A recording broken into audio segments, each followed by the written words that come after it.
What if I told you that one of the things that makes One Rental at a Time channel wonderful is we have obviously amazing guests and contributors, and the millionaires make this show go. But in reality, I actually find it's where we disagree that is most interesting, because we have a respect and we don't sling mud at each other. We listen, we ask questions. And on occasion we pivot and change our minds, but most of the time we're like, nope, we just disagree. So what the reason we wanted to have this discussion is we're going to highlight three topics where the three amigos disagree. And we really want to highlight this because all three of us plus Millennial Mike will be hosting an event on Sunday from 8 to 11 that's really meant to allow you to ask your questions. And again, don't be surprised if we disagree. But before we get into the three topics, let's welcome the gentleman to the show. Lumberjack, how you doing? I'm doing super awesome. Excited to be disagreeing with you guys today. That's very easy for you. I think that's your natural state. We start from a place of no, maybe. No, yeah, there you go. And Dion, you're in the States, so welcome home. Howdy. Yeah, I'm doing great. I'm excited to be home, back where people are just mildly depressed instead of, disagreeably weird. But I'm excited about this because there are some topics, and definitely more than three. We're going to cover three in this video, but there's more than three things where we disagree, and we can do it professionally. We can kind of say, I see your point of view. Here's why I do it differently. And anytime we have these topics that come up, and we've done it a few times on at least one of these, there are comments that come up where they really want to agree with one side and point out the flaw in the other. And the event on Sunday is going to be an opportunity for people to do that in person. Yes. Literally say, you have a point, but let me point out all the reasons why Matt's wrong. Yeah. Just in case anybody was looking for some verbiage. Yeah. So I actually want to give full credit to the gentleman who created these topics. Dion, you obviously put this together. So why don't you lead this conversation? Okay. So the first topic is one I'm comfortable bringing up because I'm the outlier. I'm the person that is probably wrong, right? But I'm confident in what I chose to do, and that is the way we chose to reach financial freedom and build wealth. There's there's three main paths: grow a business, invest in stocks, or choose real estate. And in real estate or stocks or business, there's thousands of ways. When it comes to real estate investing, the two main paths when it comes to how you grow your portfolio is either to recycle capital. That is where you let multiple forms of compound interest benefit your growth of your portfolio, so that you can use a HELOC, a RELOC, cash out refinance, a second mortgage, sell for 1031, or sell your primary and use the IRS 121 rule to not pay taxes and redeploy the funds and grow a portfolio like you guys did. Over 100 units each, multiples of my cash flow. And then the other form of growing your portfolio is what I chose, which was recycling cash flow. So I've never taken out equity, because to me, equity is the ability to add debt to an existing asset. And one of the main reasons I know that we disagree on this is because in 2021, when interest rates were 3%, I have one paid off property, the rest have mortgages. And both of you suggested that I get a mortgage, at least a 50% LTV on that. So I would have the dry powder that it takes to be ready for the deals that are coming. And I didn't. Yeah. So I'm glad this is the first one. And I want to kind of lead off that there is no right or wrong. There's just the paths we've chosen. I think both disagree. That's okay. Good. We all disagree then. I do think one path, I think one path adds a little bit more risk, right, to the equation. Sure. The other path maybe has less risk, but clearly is slower. But I don't think either one's right or wrong. We are actually proof that either path works.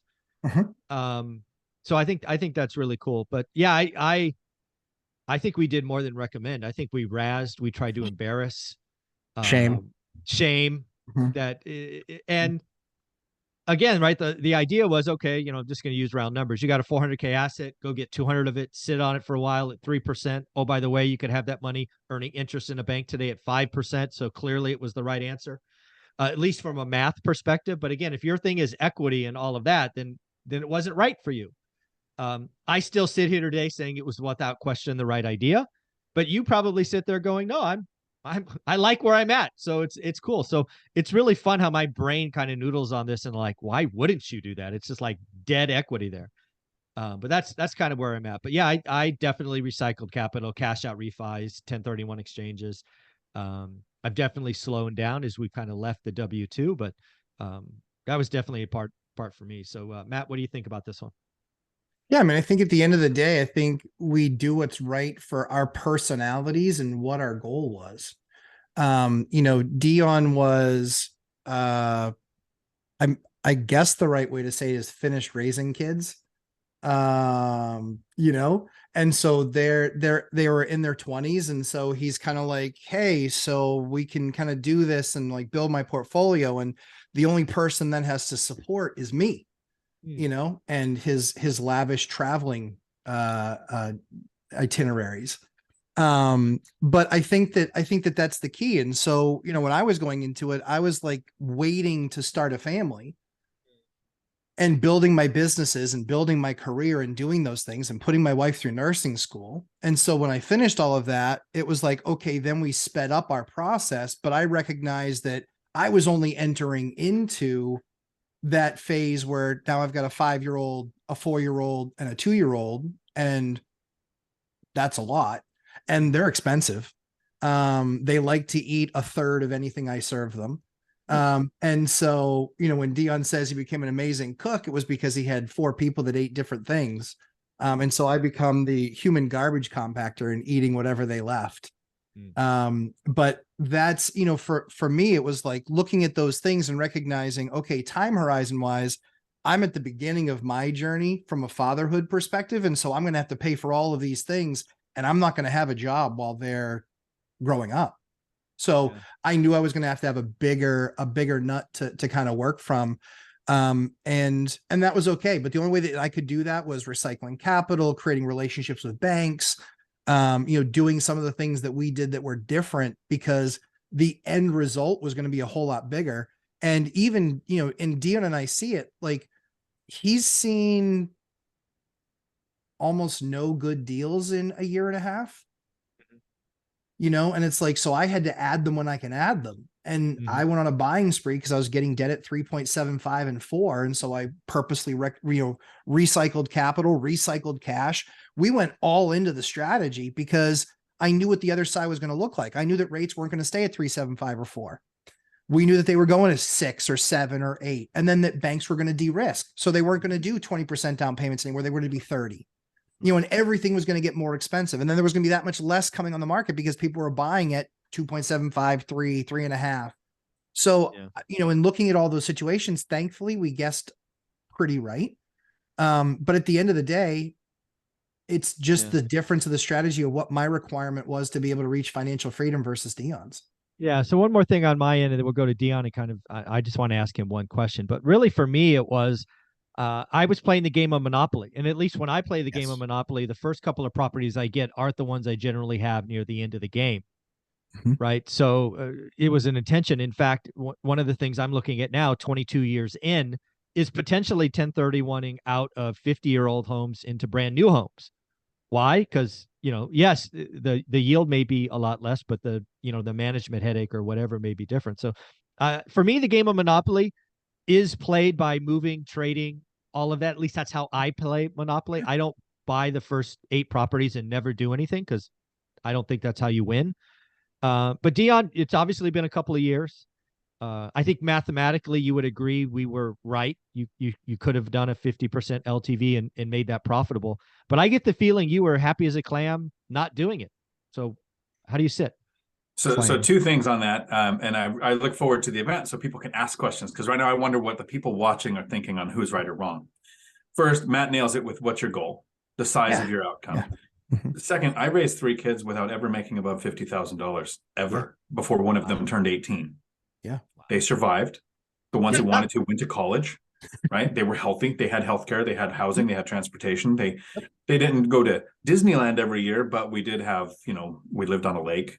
We had Sea-Doos. We had everything that they would need. And so now I have $17,000 a month coming in, which is 3 times what I've ever made before my kids turned 18. So the goal of Matt wanting to provide his kids more than what he had when he was young is the thing that makes Matt need to have the bigger portfolio. And I like Bruce Lee's quote of, don't give your kids the things you never had, teach them the things you never knew. So Also, had I taken out that loan and I decreased the spread between my mortgage payments and my monthly cash flow, write this down, not you guys, but people watching, I would still be working. No, you missed out. Oh, yeah, absolutely. One It's deal? that confidence of it hitting 4 times my monthly expenses that made me go, I don't ever need to work again. I can walk away from a 6-figure job, as I'm pretty sure I actually made a bet with you guys. We are heading into a recession, still walked away because of that gap. Hadn't I taken out the money, it would be sitting in the bank because I still haven't found the deal since 2021 that made it worth jumping on.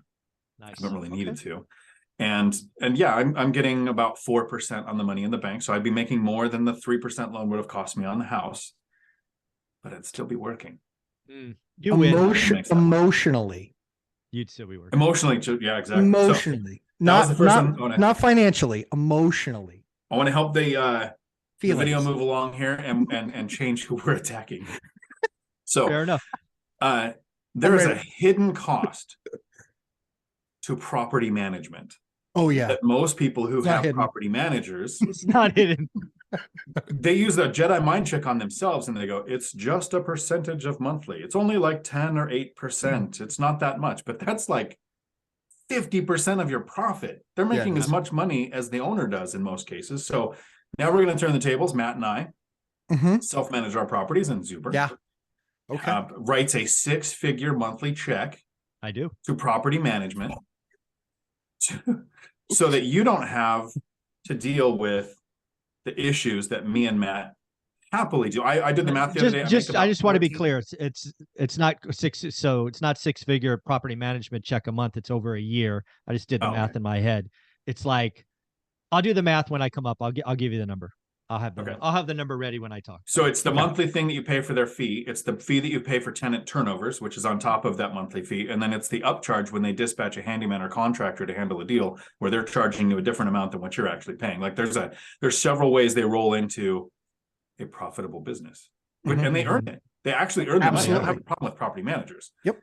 It's and then the size of your portfolio means maybe it makes sense, but to get there, I make about $1,450 per hour that I self-manage my properties. Matt, what's your opinion on property management? I don't like it.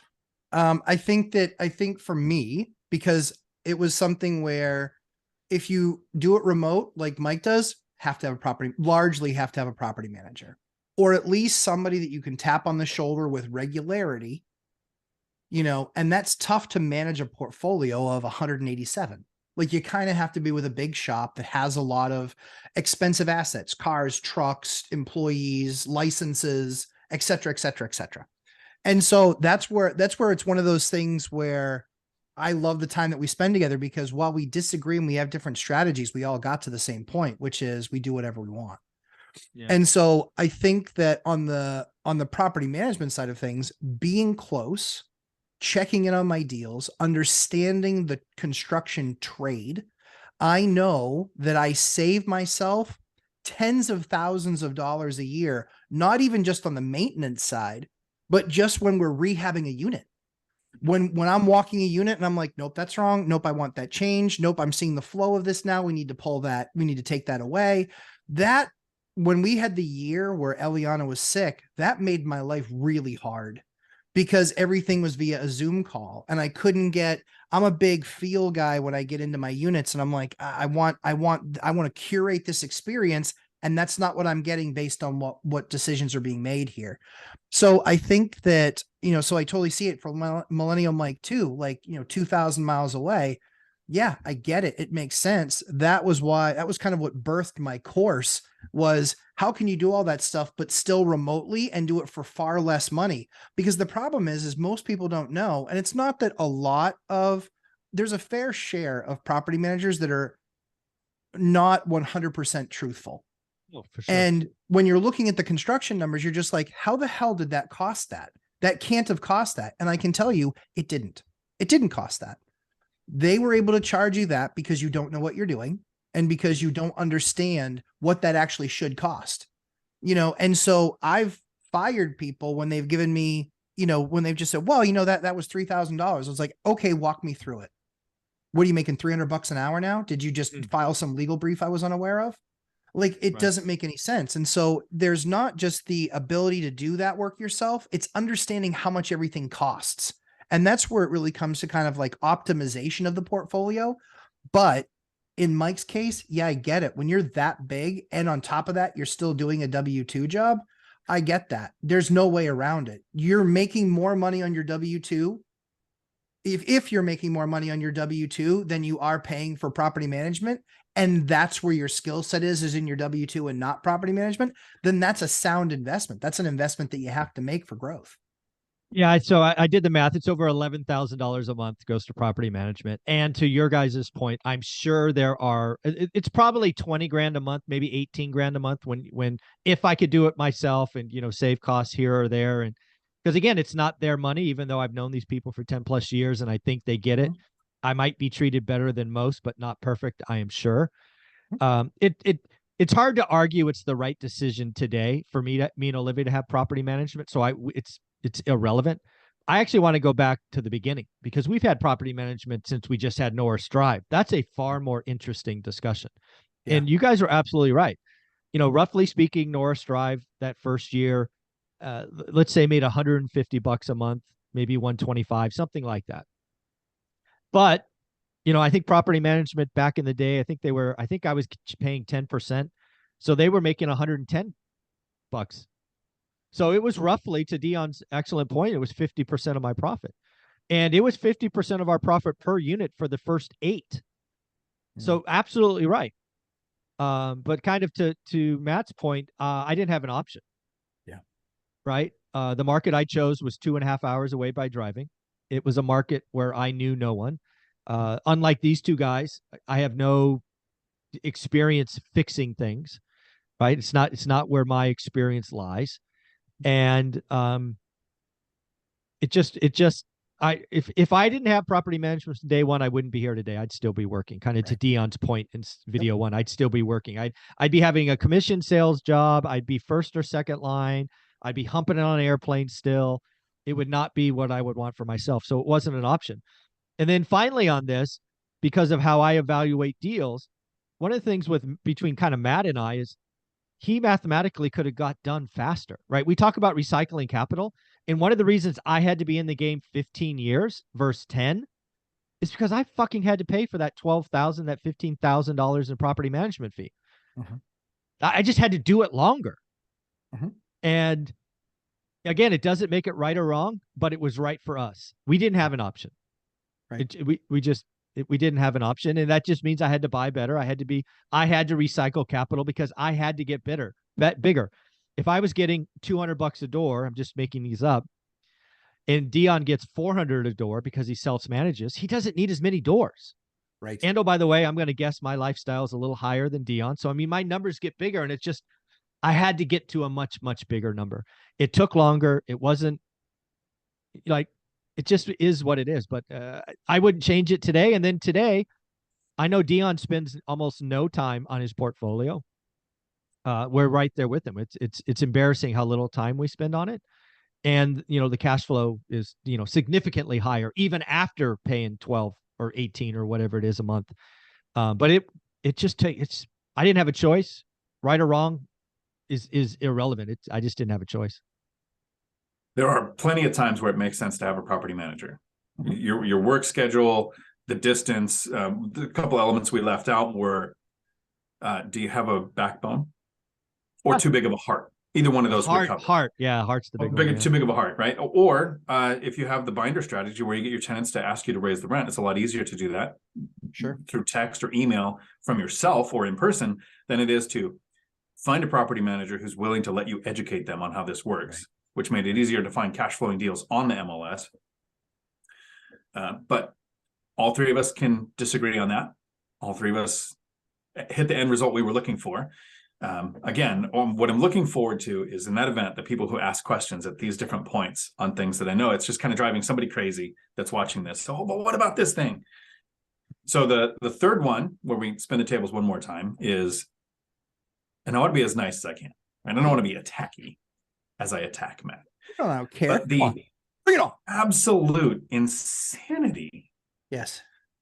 of self-managing $600,000 in rehabs at one time, working a Yes. full-time job while raising 3 kids, 5 and under, Yes. and being married, like having all of that to put together and wanting to self-manage your own rehab. So I get with Mike, with property management, you know, you're deciding what to do here, but you're not out there.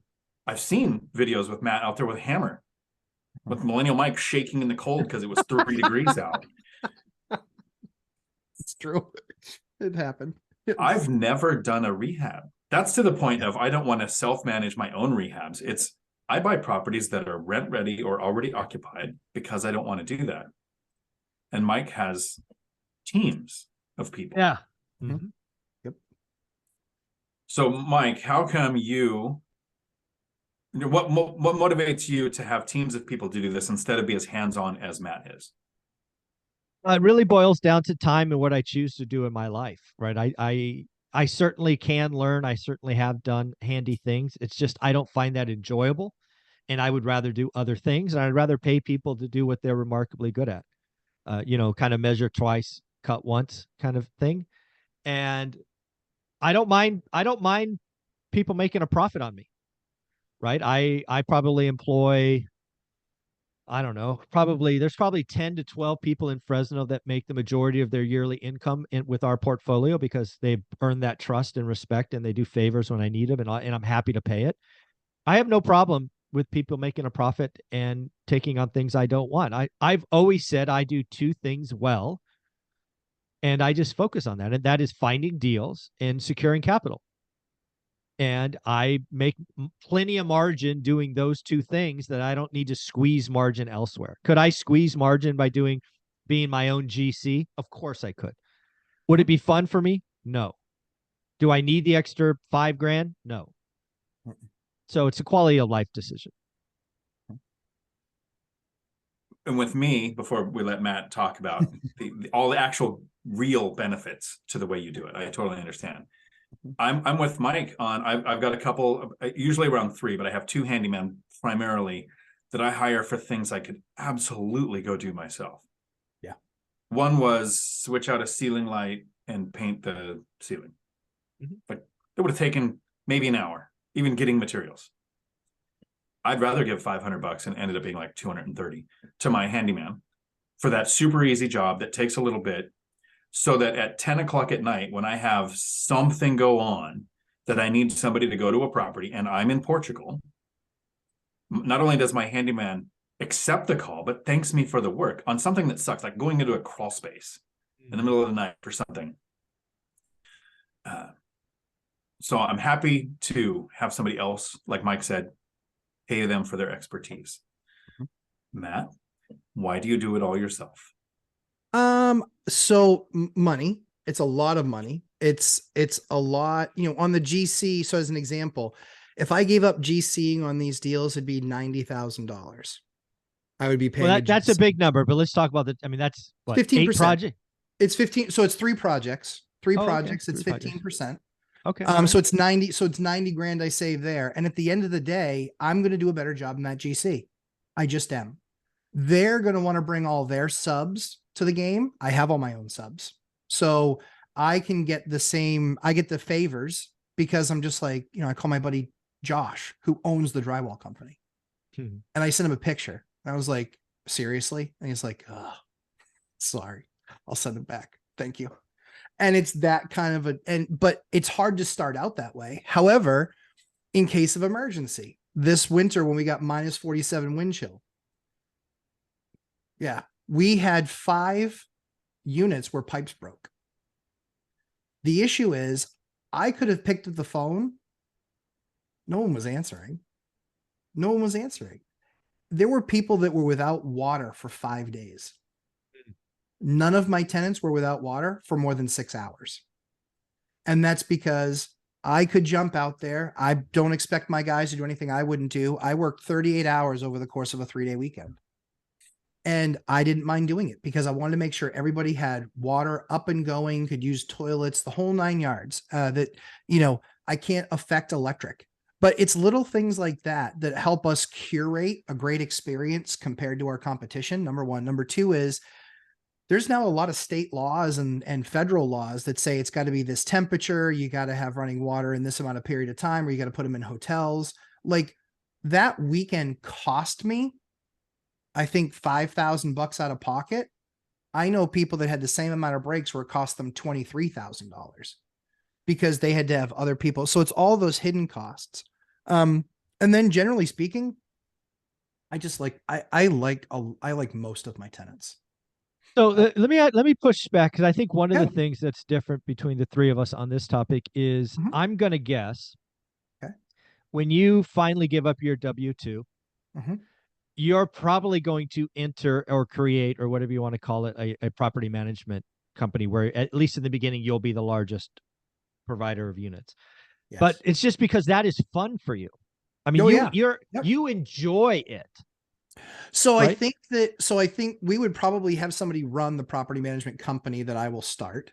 We'll be our Right. own biggest customer, Of but course. I do much less in the field. More now it's about, I ran out of oil, so I can go grab 5 gallons, and I have other people that can do it, but the liability, if I go do it, less liability. If I have somebody do it, they have to have a license for that. The issue okay. is that so often that tenant is like, well, it's been an hour. Hey, I wasn't the one who ran out. You were the one not paying attention. That's on you. So you're just going to have to wait, get comfy, get a fucking get a blanket. But it takes a few hours. And so at the end of the day, I think I do enjoy it. I do a lot less now than I used to. But where it differs for me now is it's much more CEO, where it's deployment of resources, but I know what things should cost. I know what things should look like. I can walk the job. You know, when you're typically doing a rehab, you're going to walk it after 2 or 3 phases. You're going to walk it after the demo. You're going to walk it after the rough. You're going to walk it after the sheetrock's been up, and then you're going to walk it as complete. So I'm going to walk it, 4 or 5 times, make my tweaks, make my adjustments. No, we have to move that. That has to be changed. I'm going to be able to catch that stuff. And it then it's me curating the experience for my tenants. And I still like to know my buildings, and that's something that was hard when Eliana was sick, because there's still some buildings I've not even been in, but it's because they've been rather maintenance free. So I totally get why people don't want to do this. I think we've set up processes and systems, like what you'll find in the course, "Oh shit, I'm a landlord now what," that I offer. We've set up those processes and systems that mean that you can kind of manage it the way that Dion does, but you understand when you're getting a quote, if you're getting ripped off. Like it's amazing to me, some of the quotes that people get. Somebody got a over $10,000 quote to repair a slate roof. And I was like, no, you go, unless the law tells you have to stay slate, you go and you find a salvage company for slate. They'll come and take apart your roof for free, or they'll pay you for the slate.